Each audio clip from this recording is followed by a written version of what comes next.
গর্ভবতী মায়েদের ক্ষেত্রে আমাদের তো কয়েকটা ট্রাইমেস্টার আমরা বলি যে ১ম trimester, 2nd trimester, 3rd trimester. এখানে হলো গিয়ে করণীয়র মধ্যে যদি সে রোজা রাখতে চায়, রোজা রাখতে হলে ১ম ৩ মাস এবং ৭ থেকে ৯ মাস শেষের দিকটা এই ২ টা সময় একটু ঝুঁকির সময় থাকে। এই সময়টা বাচ্চা যেহেতু বাড়ন্ত সময়, ওই সময়টা রোজা না রাখাটাই মানে আমি বলব উচিত বা করণীয়। কিন্তু যদি সে মনে করে তার শারীরিক অবস্থা ভালো বা চিকিৎসকের সাথে পরামর্শ করে যদি সে তার ওয়েল ফিল করে সে রোজা রাখতে পারে। এবং যদি ডায়াবেটিস না থাকে বা উচ্চ রক্তচাপ না থাকে সেই ক্ষেত্রে সে রোজা রাখতে পারে। এবং খাবার-দাবার তাকে প্রচুর পরিমাণে পানি জাতীয় খাবার খেতে হবে। সেহরিতে তাকে প্রচুর প্রোটিন জাতীয় খাবার খেতে হবে। এবং চা, কফি, অতিরিক্ত মসলা জাতীয় খাবারগুলো একটু এড়িয়ে চলবে।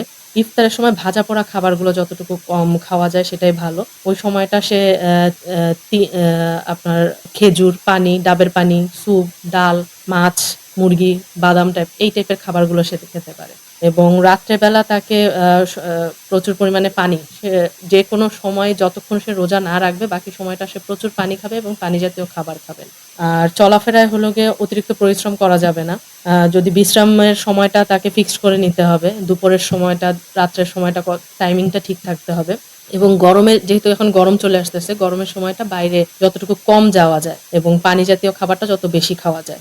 আর যদি কখনো কোনো গর্ভবতী মহিলা মনে করেন তার খারাপ লাগছে, মাথা ব্যথা করছে বা মাথা ঝিমঝিম করছে, অতিরিক্ত দুর্বল লাগছে, সেক্ষেত্রে সে রোজা ভেঙে ফেলতে পারে। বয়স্ক রোগীদের ক্ষেত্রে বা ছোট বাচ্চাদের ক্ষেত্রে দুটো ক্ষেত্রেই আপনার প্রত্যেকটা রোগেরই খেজুরটা আমাদের অতি মানে দ্রুত শক্তিটা শরীরে ফেরত আনে। যার ফলে আমরা যদি ইফতারের সময় খেজুরটা খাই, ডাবের পানি, লেবুর শরবত, এখন সিজনাল যে ফলগুলো পেঁপে, কমলা, আপেল, তরমুজ এগুলো খেতে পারে।